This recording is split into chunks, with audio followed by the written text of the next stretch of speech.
Então o diabo deixou, e eis que chegaram os anjos e os serviram. Diga amém. Diga graças a Deus. Pode fechar a palavra santa. Curva a sua cabeça em reverência ao Senhor nessa noite. Espírito Santo de Deus, nós estamos aqui, Senhor, para ouvir a tua palavra, para ouvir a tua voz. Então fala aos nossos corações. Fala, Espírito Santo, pois nós abrimos o nosso coração nesse momento, meu Deus, para recebermos a tua palavra. Nos ensina, meu Deus, cada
É complicado. Dessa queixou de azedo. Ai, Jesus.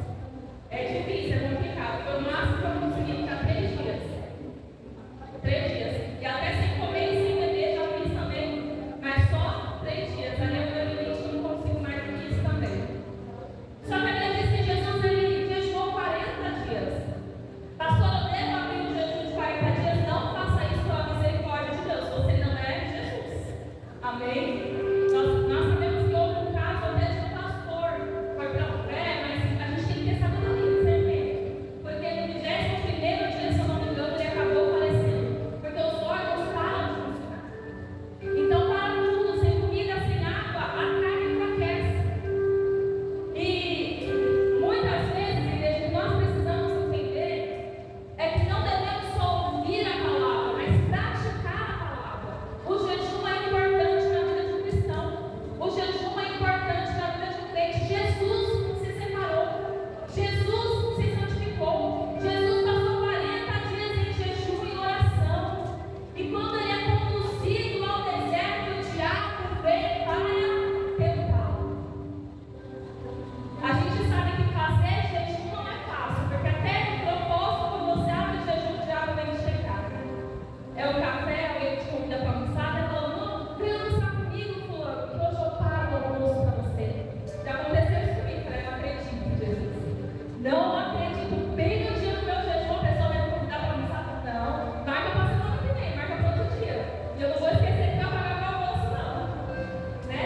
E às vezes é assim, no seu propósito de jejum, o diabo vai lá e te tenta com aquele cheiro de café que você ama. Quantos aqui amam café? Eu não, mas levanta a mão aí. Amém? Né? Não chega de café, pastor, eu não vivo sem meu cafezinho.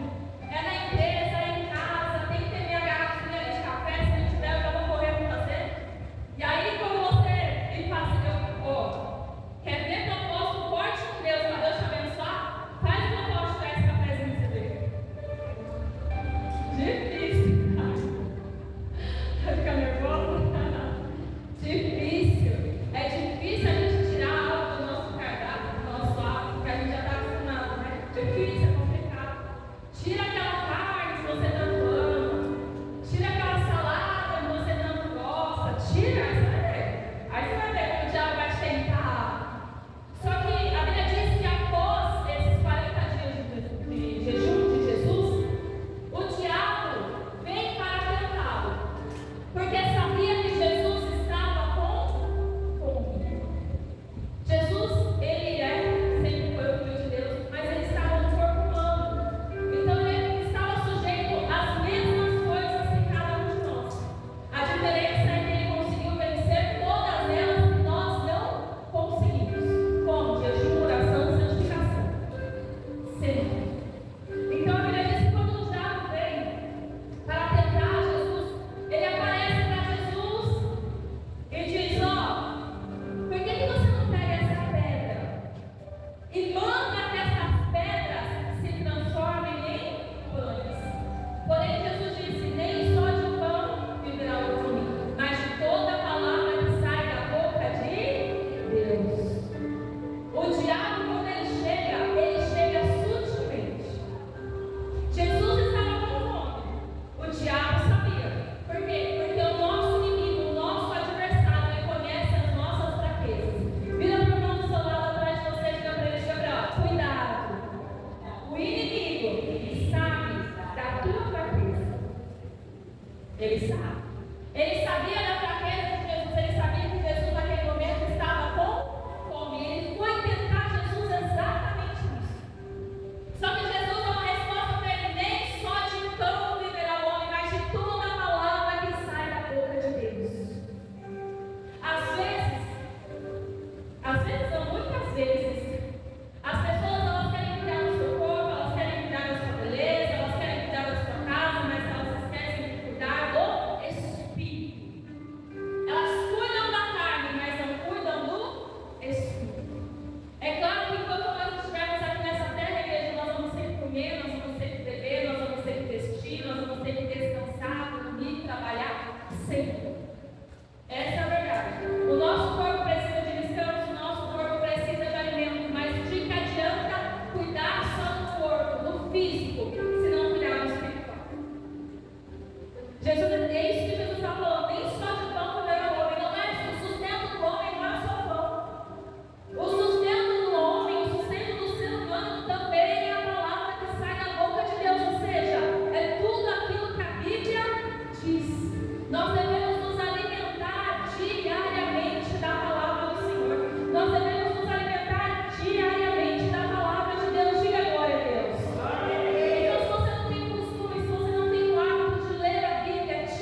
Você pega a Bíblia, aí você pega um caderno, uma caneta, aí você anota lá a passagem que você vai ler, a mensagem que você vai ler. Você começa a escrever tudo aquilo que Deus te dá entendimento daquela palavra. Deus, ele vai abrindo sua visão de uma forma diferente. Deus, ele vai te mostrando coisas que quando você ouve aquela palavra, você muitas vezes não percebe.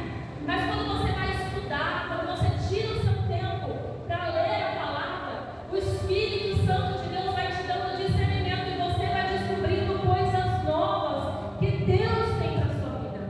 Então faz ali o seu momento, é você e Deus. Dobra os seus joelhos para orar. Ai, pastora, minha vida é corrida. A vida de muita gente é corrida. Mas nós precisamos cuidar do Espírito. Nós precisamos nos focar em fortalecer o nosso Espírito. Porque se o Espírito estiver fraco, se nós não cuidarmos da nossa parte espiritual, a carne vai vencer. Porque a carne luta contra o Espírito. E o Espírito contra a carne. Então o Espírito espiritual, a nossa vida espiritual, ela tem que estar forte, tem que estar blindada. Vocês sabem que muitas pessoas caem por exatamente por isso? Porque querem fazer muitas coisas, às vezes querem ter cargo, se deu toda a igreja. Mas quando o Espírito Santo está tocando, dizendo, não, fica aí que você vai aprender. Fica aí que Deus vai usar alguém para te ensinar. Fica aí que Deus vai usar alguém para falar contigo, a pessoa não quer, ela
ordem a teu respeito.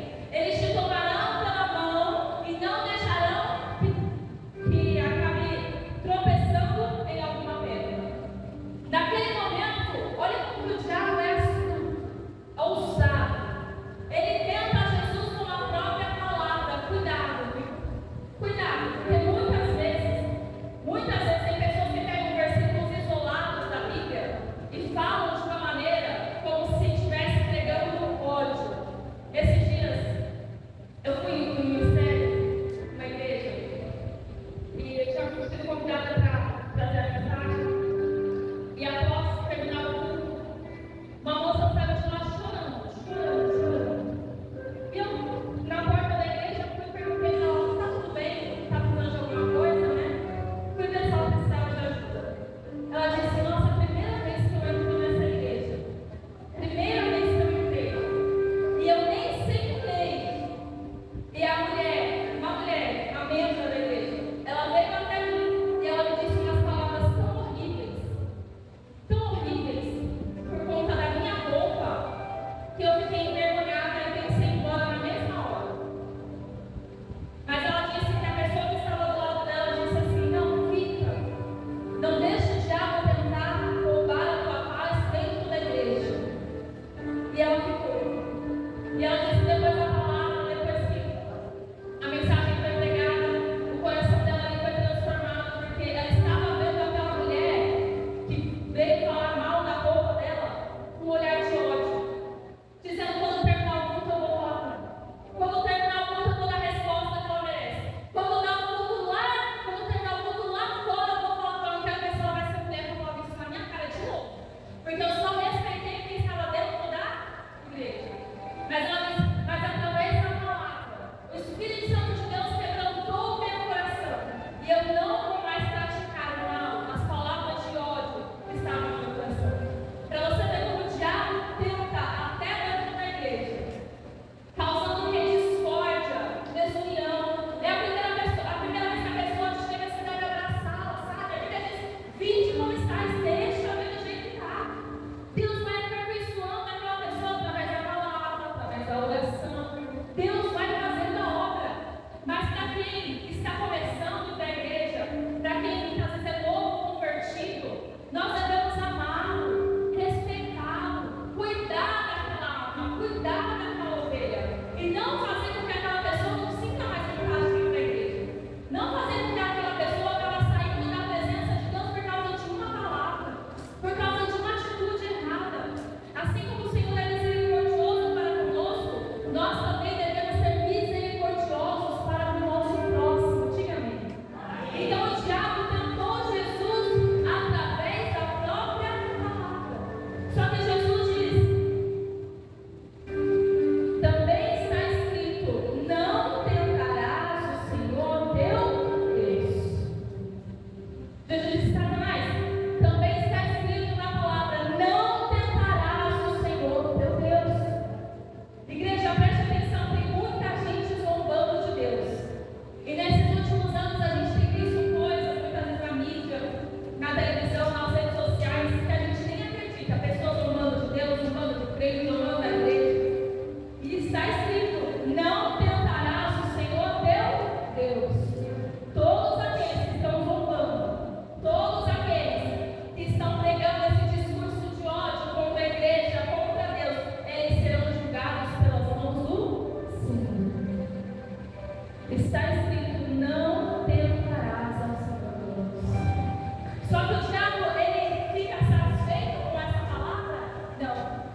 de joelhos, só diante de Deus.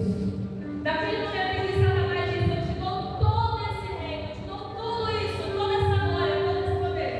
Jesus disse: vai de Satanás, porque está escrito: ao Senhor teu Deus adorarás e só a Ele servirás.